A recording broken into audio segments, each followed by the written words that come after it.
Davening takeaway from Torah Ohr, Daf Samach Hey. These pages have been describing a spiritual sense of what the splitting of the sea, Kriyas Yam Suf, was, and how that fits into davening, and in particular how it's expressed in the song of the sea, the Shir Shel Yam that the Jewish people sang.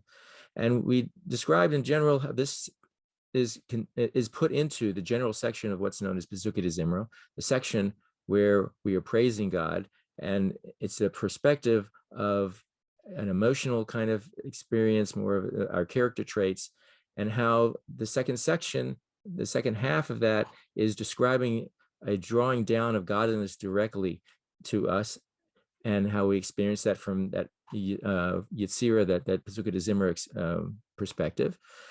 And it's explained that experience that happened at Kriyas Yam Suf that we're experiencing in davening at that point is a direct revelation of a world known as Atzilus. Atzilus is a world that is completely godly.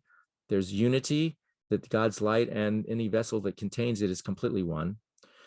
And a mimer that describes that in this area where we're talking about Passover, and particularly the seventh day of Passover, Shvi Shel Pesach, it describes how the world of Atzilus shines down without any filters.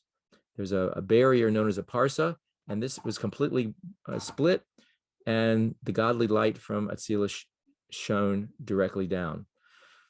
What's interesting is in this daf that we're now on, Samach Hey, the Alter Rebbe, in describing a mimer there, mentions a pasuk that's towards the end of it. The pasuk says, Ad Yavor Amcho Hashem Ad Yavor Amzu Kanisa. This is until your people pass over, O Lord, until your people you acquired pass over. And the mimer describes that passing over implies that there's a level of godliness that's even beyond Atzilus, that is in the world of Keser. That we now, as we're moving up, not only experience the world of Atzilus and how great that is, but now there's a world that's even beyond that. That in such a way that this world known as Keser is like nothing, because it's so high it can't be experienced, whereas the world of Atzilus is the first place where there's a something that we can somehow experience, meaning that the godliness is so great that generally speaking, it's beyond all our perception. And yet it says here that this song, when they're singing the Song of the Sea towards the very end, that they received a level of godliness so high that it actually is from the world of Keser. And we see a very interesting thing that is a point where it continually lifts us up higher and higher, because at the very end of Bezukah de Zimra, a blessing called Yishtabach, the very end has the wording Melech Yochid Chei Ha'olamim, which translated is that you are the only king, the life of all the worlds. And in Hebrew, Melech Yochid, the word Yochid means that there's a oneness, that's a uniqueness of oneness that's so high that there's just God's kingship, and that's it.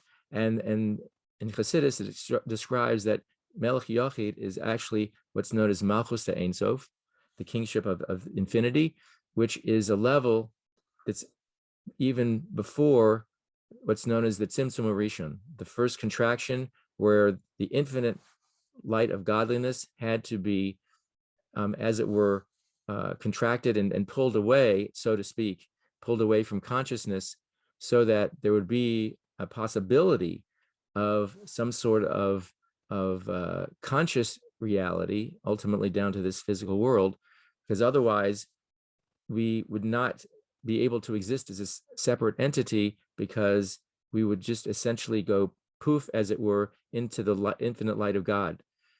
And so here we see that there's an interesting bridge that's moving towards that very quickly, that from the world of Atzilus in our perception, we actually now get an experience of the world of Keser.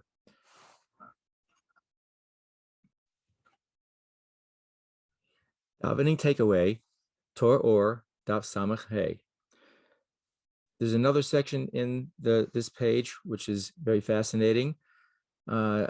We know, and we've talked about it in previous times, that when Hashem created all existent spiritual worlds, physical worlds, that he did it in such a way that there was just simply a glint of a light from the light that emanates from Hashem's essence, and known in Hebrew as ha'ara de ha'ara. It's just a little glint, and that's related to the aspect known as God's name, Shem.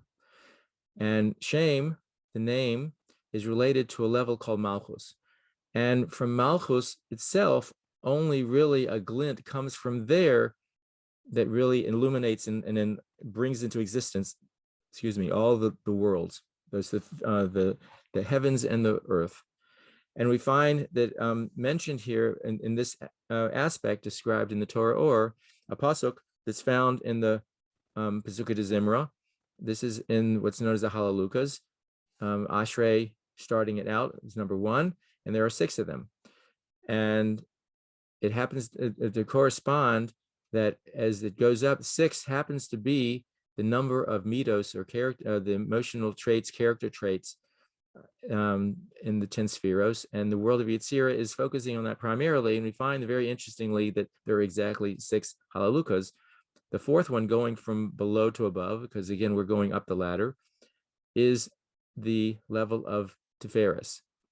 Tiferes is translated as beauty, and it's considered a place where there's a lot of blending of different aspects, and together that really reflects true beauty. Just like something, let's say when colors are mixed, one color can't be described as beautiful, but when there's more than one, many times in contrast, suddenly there is an aspect of beauty. So we see that Tiferes is reflected in the 4th halaluka. In there, we see another expression. It says, Yahalalu es Shem Hashem ki niskav shemei levadei hodei al eretz v'shamayim. That we see that let them praise the name of Hashem, for his name is sublimely transcendent. It is unto himself only its radiance is upon the earth and the heavens, which again reflects this aspect that God's name is elevated, and from that really only the glint, the hodo, the hod, the splendor, the reflection, the glint actually creates and brings into existence all the heavens and earth. And so a very special meditation then to think about, because that particular Tehillim actually talks about praising God in all the aspects of heaven and all the aspects of earth, and in many ways then bringing all that together to recognize the tremendous beauty that God brought into existence.